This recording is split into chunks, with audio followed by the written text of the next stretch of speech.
Boa tarde, pessoal. Vamos dar andamento ao nosso conteúdo online. Vamos falar hoje sobre o capítulo 11, é o último capítulo do módulo de administração. A gente vai falar um pouquinho hoje sobre ambiente organizacional, tá bom? Então, é o último capítulo antes do roteiro de questionários, onde vocês vão fazer para a prova, tá bom? Então, o que é o ambiente organizacional? O ambiente organizacional é onde a organização está inserida, já que ela não atua no vácuo.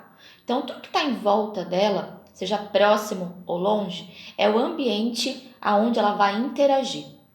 Então, as organizações elas interagem entre elas, seja competindo, seja cooperando, uma ajudando a outra, se for fornecedor, se for parceiro, ou como concorrente. Assim como essas organizações também interagem com o meio aonde elas estão inseridas, que é a cultura, a economia, a sociedade, a política, a demografia, tudo que está no entorno dela, a ecologia, também é o ambiente dessa organização, tá? Então, é preciso a gente entender que nenhuma empresa trabalha no vácuo. Então, o que está em torno dela é o ambiente organizacional.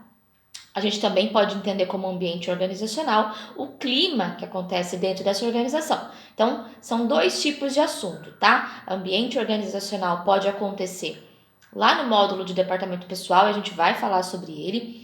Sobre o clima organizacional, a gente já falou também sobre ambiente organizacional nesse quesito, quando a gente falou sobre liderança, sobre motivação. Então, o clima que é causado dentro da organização, entre como o líder se reporta aos seus liderados, o chefe aos seus chefiados, também é o ambiente. É o ambiente porque é o clima, é como essas pessoas se comportam e interagem entre si. Nesse capítulo, a gente vai falar sobre o ambiente organizacional que está fora da organização, aquilo que está na fronteira, tá? Nos portões para fora, tá bom? Então, o ambiente ele vai interagir de duas formas, seja através de entrada de insumos, e aí é tudo que a empresa compra com matéria-prima, e também o ambiente interage no quesito das saídas do que a empresa produz para o meio, que é o produto ou serviço que é oferecido para os seus clientes, tá? Então, o ambiente ele vai interagir com a empresa nessas duas formas, através de entrada e através de saída, tá? Então, outra coisa que é importante a gente saber que a organização também é dotada de departamentos e de subsistemas, que são as equipes que trabalham, que interagem, e é o que eu falei para vocês sobre o clima organizacional, o clima ou ambiente organizacional interno, tá? Hoje, no capítulo de hoje, vamos focar naquilo que acontece da fronteira para fora, tá bom? Então, vamos lá. Vamos conceituar. Ambiente é tudo aquilo que envolve externamente uma organização. É o que está além das suas fronteiras ou dos seus portões. O ambiente, ele é muito amplo, tá? Então, se você pensar tudo que está fora da sua porta é ambiente, para você conseguir estudar, a administração segmentou dois tipos de ambientes diferentes para poder tratar, tá bom? Então, ele segmentou em dois tipos de ambiente: o ambiente geral ou macroambiente e o ambiente específico ou microambiente. E a gente vai falar sobre eles dois na aula de hoje. No desenho que eu deixei para vocês no próximo slide, mostra muito bem as subdivisões desse ambiente. Então, primeiro lá no centro está a organização em verdinho. Logo fora do portão, que é aquele preto que está em volta ali, que envolve a organização, a gente tem o microambiente. Então, o microambiente a gente pode dizer que ele está muito próximo à fronteira da empresa. Ele exerce uma força sobre a organização, assim como a organização exerce uma força sobre ele. E quem estuda física aí vai entender o que eu vou dizer. A pressão daquilo que está próximo é muito maior do que aquilo que está longe. Então, a pressão exercida pelo microambiente é muito maior do que aquela exercida pelo macroambiente, porque ela está muito próxima ali da fronteira, do portão da organização. Então, quem está no microambiente? Os clientes, a concorrência, os fornecedores e as agências regulamentadoras. A gente vai falar um pouquinho daqui a pouco sobre elas. Já no macroambiente, que está um pouco mais afastado ali do núcleo, do centro da organização, já exercendo uma força menor, mas que não deixa de exercer uma força sobre o centro, que é a organização, a gente tem as variáveis econômicas, políticas culturais, demográficas, tecnológicas, ecológicas, a gente também vai falar que também é um fator do macroambiente, que está sob pressão para o centro, que é a organização, tá bom? Então, vamos falar cada uma delas em separado nos próximos slides. Então, vamos lá. Microambiente. O que é o microambiente? É o ambiente mais próximo. É aquele que está imediatamente na fronteira da organização e, como eu falei, é aquele que exerce uma maior pressão sobre quem está dentro da organização. Então, quem são eles? Os fornecedores. Então, os fornecedores são os elementos que oferecem as entradas de insumos para a organização. Então, os fornecedores fornecem matéria-prima para a produção dos bens e serviços das empresas. Próximo item que está no microambiente: clientes. Os clientes são aqueles que adquirem os produtos ou serviços da organização, tá? A função da organização é a todo momento encantar esse cliente, trazer esse cliente do concorrente para ele, tá bom? Não podemos esquecer os concorrentes, são os elementos que disputam os clientes com a organização. Então, são os três quesitos, os três pilares, né? Fornecedores, quem oferece a matéria-prima e os insumos para a produção do produto ou serviço. Os clientes, quem compram efetivamente o produto ou o serviço da organização. E os concorrentes, quem disputa mercado com a organização, quem tira cliente da organização. E por último, as agências regulamentadoras ou reguladoras, tá? Quem são essas agências regulamentadoras ou reguladoras? São os órgãos que estão ali no microambiente que regulamentam, que criam regras, normas para a fiscalização das ações dessa organização. Então, a gente pode falar que são os sindicatos, a prefeitura, a Câmara, tudo que cria lei ali para o município ou para a cidade, ou então até mesmo para o Estado, regulamenta o seu negócio, porque toda vez que muda alguma legislação, também afeta a legislação do seu negócio, tá? Então, por que esses três pilares, fornecedores, clientes e concorrentes, também afetam o seu negócio?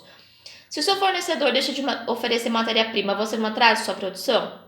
Que em cadeia você automaticamente atrasa a produção para o seu cliente e não entrega o seu produto?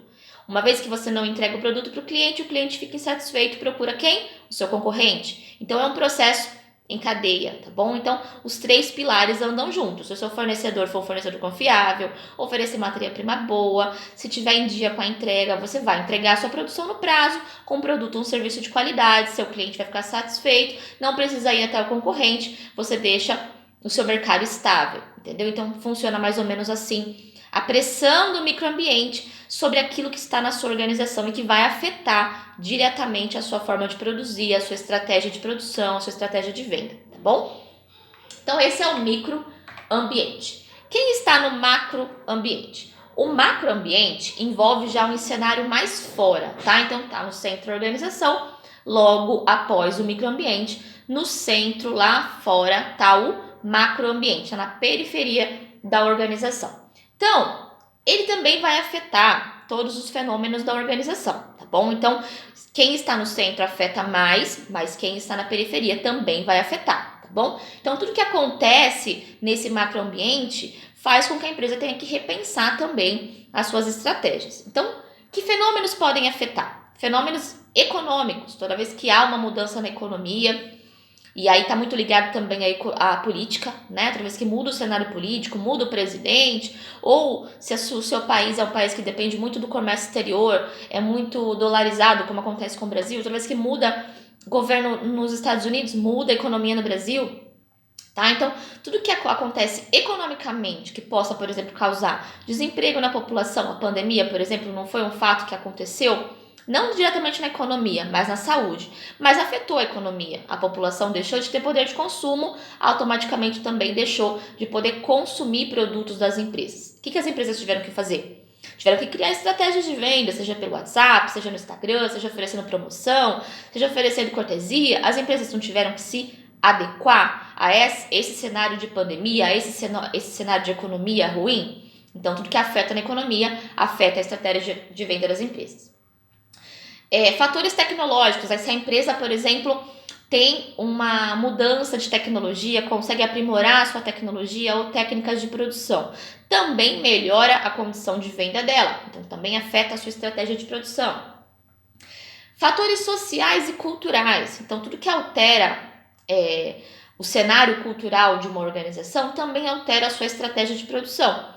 Porque muda a cabeça da população, da comunidade, muda a forma como a comunidade deseja consumir. Se você pensar que há 50 anos atrás ninguém pensava em comprar por uma plataforma na internet, hoje as empresas que não estão com uma plataforma na internet deixam de vender.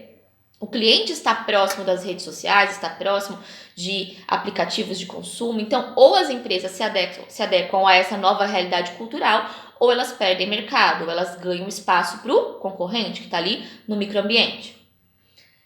Fatores legais ou políticos, aquilo que eu falei, está ligado à economia. Toda vez que muda o governo, muda a política, seja do seu município, seja do seu estado, do seu país, ou até do país que fornece insumos para o seu país, muda toda a estratégia de produção da empresa. Porque ela vai passar ou ter uma estratégia melhor se o governo for favorável, ou uma estratégia mais agressiva se o governo for desfavorável à legislação, à normativa, ou até mesmo a piorar a economia desse país. Aspectos demográficos. Toda vez que há, por exemplo, um aumento no número da população, aumentou então a sua quantidade de clientes potencialmente disponíveis. Eu também tenho que rever a minha estratégia de produzir. Vou produzir em maior escala, vou produzir mais desse item, vou rever a minha estratégia de produção, tá? Então, demografia também é um fator que afeta o ambiente organizacional. Ecológico, não está lá naquela foto, mas também pode ser considerado como um fator que altera a estratégia de produção. E é uma coisa que eu falei que os administradores do presente têm que ter muito em mente, que eu não posso produzir afetando o meio ambiente, descartando no meio ambiente, como uma forma de manter uma economia sustentável, uma produção sustentável a longo prazo. Se eu pensar que eu vou produzir, não me preocupando com o descarte desses resíduos, eu vou gerar um lixo que vai gerar lá no futuro, nas próximas gerações, um problema muito grande. Talvez até para minha empresa, se ela ainda existir. Porque como que eu vou continuar produzindo se eu não tenho mais aonde descartar resíduo, tá bom? Então a ecologia também é um fator que hoje tem afetado muito o macroambiente das empresas. Por que talvez não esteja naquela figura? Porque se essa figura for antiga, for de 10, de 15 anos atrás, talvez a preocupação ainda não existisse tão latente quanto hoje, tá? Produzir de forma consciente, com utilização máxima dos recursos, com a produção de menos recursos, de menos resíduos possíveis, tá bom? Relação da organização com o seu ambiente. Já que a gente já falou do microambiente e do macroambiente, vamos falar um pouquinho da relação desse ambiente com a organização. Então, por quais motivos a organização está preocupada com o ambiente? Por que ela tem que se preocupar muito com o microambiente e com o macroambiente? Por quê? Porque esses dois ambientes são mutáveis de forma muito rápida. Tá? Se você pensar que o seu cliente muda de ideia a cada 5 minutos no que ele quer, que o seu fornecedor cria uma estratégia nova a cada, semana, que a política pode mudar a cada mês, ou a cada 2 anos, ou a cada 4 anos, você pode pensar que esse ambiente é mutável. Então, eu não posso criar uma estratégia e dizer que ela vai ser utilizada para todo sempre. Amém. Eu tenho que pensar que eu tenho que criar estratégias que vão também se moldar a essa rapidez, rapidez de criação do cenário do ambiente, tá bom? Então, para isso, os administradores e os gerentes, os gestores das organizações precisam pensar que eles têm que se adequar a esse ambiente de incerteza. Já que eu não posso trabalhar num ambiente totalmente seguro, totalmente palpável e concreto, onde tudo pode mudar amanhã ou daqui a 6 meses, eu tenho que criar estratégias, eu tenho que fazer planejamento, eu tenho que tentar ser o mais previsível possível do ambiente onde eu vou atuar. Então, para isso, os administradores têm que se preocupar em avaliar todos esses fatores do micro e do macroambiente de forma constante. Então, é para isso que existem as equipes de planejamento, que vão fazer as previsões orçamentárias, previsões políticas, previsões demográficas. Então, toda a equipe tem que estar focada em avaliar todos os fenômenos do micro e do macroambiente de forma muito coerente e de forma sempre a buscar novas informações. Eu não posso me estacionar numa estratégia e ficar nela achando que eu vou estar confortável para todo sempre. Se eu fizer isso, eu deixo o meu ambiente muito vulnerável para que o meu concorrente, por exemplo, crie estratégias em cima da minha deficiência. Então é isso que não pode acontecer. A minha empresa tem que ser forte e estar sempre analisando esse mercado, já que é muito difícil você trabalhar num ambiente de incerteza e de imprevisibilidade, tá? Então, para isso, os administradores precisam trabalhar muito bem o planejamento e a previsão do que vai acontecer. Ah, eu tenho que trabalhar com uma bolinha de cristal? Não, gente, é análise de dados. É análise do que está acontecendo no mundo. E é isso que eu falo. O administrador não está atrás de uma mesa analisando números. Ele vai fazer isso? Vai. Mas ele tem que estar analisando o que está acontecendo. Ele tem que estar lendo um jornal, ele tem que estar tendo assuntos da economia, da política. Tudo que acontece ao redor dele importa. Porque, de certa forma, afeta aquilo que ele faz ali no negócio dele. Professor, o que tem a ver o que está acontecendo lá na China com a minha empresa? O que tem a ver o que acontece lá na Rússia, nos Estados Unidos? Seja onde for, se a sua empresa tiver alguma ligação com esses países, te afeta sim. O que a minha empresa tem a ver com a mudança de governo no meu estado, ou na minha cidade, ou no meu país? Tudo a ver. Se mudar alguma normativa, vai afetar a sua empresa também. Então, o administrador tem que estar preocupado com aquilo que está dentro da empresa dele e principalmente tudo aquilo que está fora, aquilo que vai exercer pressão sobre ele. Cliente, concorrente, agência regulamentadora, fornecedores, política, economia, demografia, ecologia. Olha quantos assuntos o administrador tem que dominar com uma certa facilidade, tá bom? É esse o desafio principal do administrador: mapear, localizar, conhecer e interpretar todos os segmentos ambientais importantes para a sua organização. Tudo é relevante. Então, leiam, estejam sempre antenados, tenham sempre boas informações, boas fontes de informações, tá? Porque o administrador muitas vezes vai atuar com conhecimento, outras vezes ele vai atuar muito com a sua intuição, daquilo que ele está prevendo que vai acontecer. Se mudar o cenário num outro país que fornece matéria-prima para mim, vai mudar o meu cenário. O que eu tenho que fazer? O que eu posso fazer para me antecipar? Ah, vai aumentar o preço do dólar, minha matéria-prima é dolarizada. Se eu sei que vai aumentar, eu tenho que comprar uma reserva, por exemplo, a um dólar mais baixo, para não repassar o custo produtivo para o meu cliente. Tá? Se vai haver uma paralisação, não vai ter fornecimento de matéria-prima, eu tenho que me antecipar e comprar um lote para não ficar sem. Tá? Então, isso é antecipar. É prever o que vai acontecer para não gerar impacto na sua estratégia de produção. Então, eu vou terminar o capítulo falando uma frase bem importante. O segredo é prever o rumo da tendência antes dos concorrentes. Então, por exemplo, se você quer salvar a sua pele, preveja o que vai acontecer antes do seu concorrente, porque se ele prever antes de você, ele vai sair na frente numa nova estratégia, que é o que diz aqui, ó, para mover a organização nesse rumo. Se você prevê a tendência antes do seu concorrente, você move a sua estratégia antes dele, o que automaticamente te gera uma estabilidade maior no mercado. Se o seu concorrente prevê essa tendência e você não, ele já ganhou espaço. Ele vai mudar a forma de produzir, a estratégia de venda, tudo que ele precisa ele vai mudar antes de você, vai sair à frente no mercado e aí, com isso, se você demorar muito, você perde cliente, pode deixar de ser líder e muitas vezes não volta mais, tá? Então, preveja as tendências antes do seu concorrente, porque se ele perceber alguma coisa diferente antes de você, já ganhou espaço, você já perdeu clientela, tá bom? Então, é isso, pessoal. Falamos hoje sobre micro e sobre macro ambiente, só para finalizar o capítulo de administração.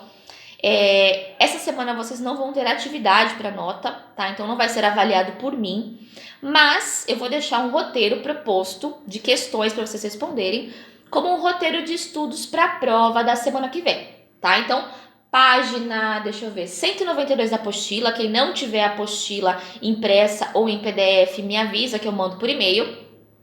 Questões 1, 2, 3, 4, 9, 10, 14, 17, 20, 25 e 27. Respondam essas questões. O conteúdo está nos slides de vocês. Então, professora, você não vai corrigir? Não, eu não preciso corrigir as atividades, porque essas atividades vocês têm as respostas nos slides de vocês. é um roteiro de estudo. O que vocês vão estudar para a prova da semana que vem. A prova vai ser retirada dessas questões. Pode ser que não seja necessariamente igual, mas é o roteiro de estudo para a prova. Então, o que cair na prova vai estar contido nessas perguntas, tá bom? E é isso, pessoal. Finalizamos a aula de hoje. Até a próxima aula.